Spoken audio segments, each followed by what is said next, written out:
Salut à tous, aujourd'hui nous allons parler de comment survivre à 3 des catastrophes naturelles les plus dangereuses, les tsunamis, les tremblements de terre et les éruptions volcaniques.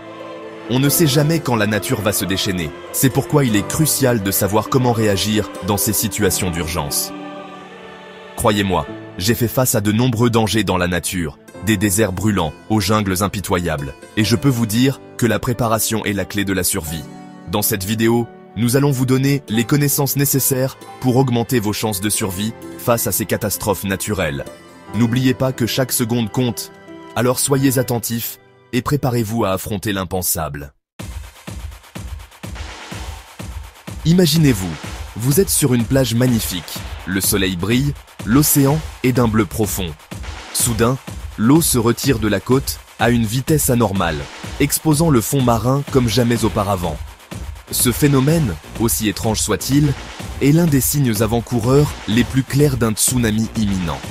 Un tsunami n'est pas une simple vague géante. C'est une série de vagues massives qui peuvent atteindre des hauteurs incroyables et dévaster des côtes entières en quelques minutes. Si vous êtes témoin d'un retrait soudain de l'eau, chaque seconde compte. Oubliez les coquillages, oubliez les photos. La priorité absolue est de vous mettre en sécurité, vous et vos proches. Courez, ne marchez pas, vers les terres les plus élevées que vous pouvez trouver. Cherchez des collines, des bâtiments solides situés à l'intérieur des terres. Tout ce qui peut vous placer le plus haut possible au-dessus du niveau de la mer. N'attendez pas de voir la vague arriver, car à ce moment-là, il sera trop tard. Souvenez-vous, un tsunami peut parcourir des milliers de kilomètres à travers l'océan à une vitesse incroyable, frappant les côtes sans prévenir. Une fois que vous êtes en sécurité sur un terrain élevé, ne vous approchez pas de la côte pour observer le tsunami. Il est possible que plusieurs vagues suivent donc la première, et elles peuvent être encore plus puissantes. Restez à l'écoute des informations et des instructions des autorités locales. Ils vous indiqueront quand il est sûr de retourner dans les zones touchées. N'oubliez jamais, la nature est une force puissante, mais en étant conscient des signes et en sachant comment réagir, nous pouvons augmenter considérablement nos chances de survie face à des événements comme les tsunamis. La terre se met à trembler sous vos pieds, les murs vibrent, les objets tombent des étagères. Un tremblement de terre, la panique est une réaction naturelle, mais dans une telle situation, garder son calme peut faire la différence entre la vie et la mort. Si vous êtes à l'intérieur, la première chose à faire est de vous mettre à l'abri.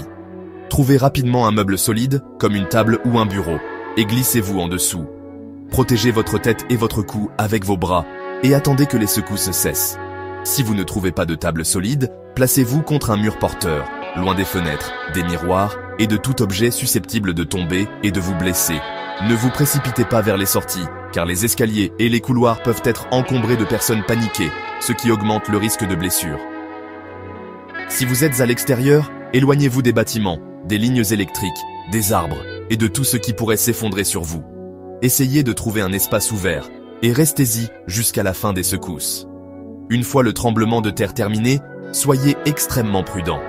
Il peut y avoir des répliques, alors restez vigilants et suivez les instructions des autorités.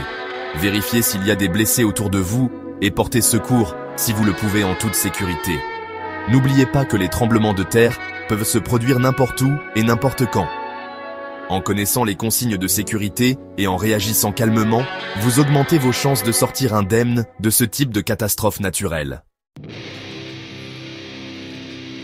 Un grondement sourd qui vient des profondeurs de la terre, une odeur de soufre qui pique les narines, des tremblements de terre fréquents, ce sont là des signes avant-coureurs d'une éruption volcanique imminente. Face à un volcan qui se réveille, la meilleure chance de survie est l'évacuation. N'ignorez jamais les ordres d'évacuation des autorités locales, même si vous pensez que le danger n'est pas immédiat. Si vous habitez près d'un volcan actif, assurez-vous d'avoir un plan d'évacuation en place.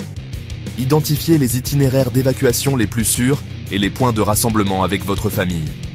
Préparez un kit de survie contenant Media Group, Survival Kit with Bottled Water, Bottles of Water in an Emergency Kit to Stock, Distribute, Equally, de l'eau, de la nourriture non périssable, des vêtements de rechange, une trousse de premiers soins, une lampe torche et des piles de rechange. Lors d'une éruption volcanique, l'air peut devenir irrespirable à cause des cendres et des gaz toxiques. Si vous devez vous déplacer à l'extérieur, Couvrez votre bouche et votre nez avec un masque ou un tissu humide. Si vous êtes pris dans une pluie de cendres volcaniques, cherchez un abri immédiatement. Les cendres volcaniques sont lourdes et peuvent provoquer l'effondrement des toits. Fermez toutes les portes et fenêtres et bloquez les ouvertures avec du ruban adhésif ou des chiffons humides. N'oubliez pas que les éruptions volcaniques peuvent être imprévisibles et extrêmement dangereuses.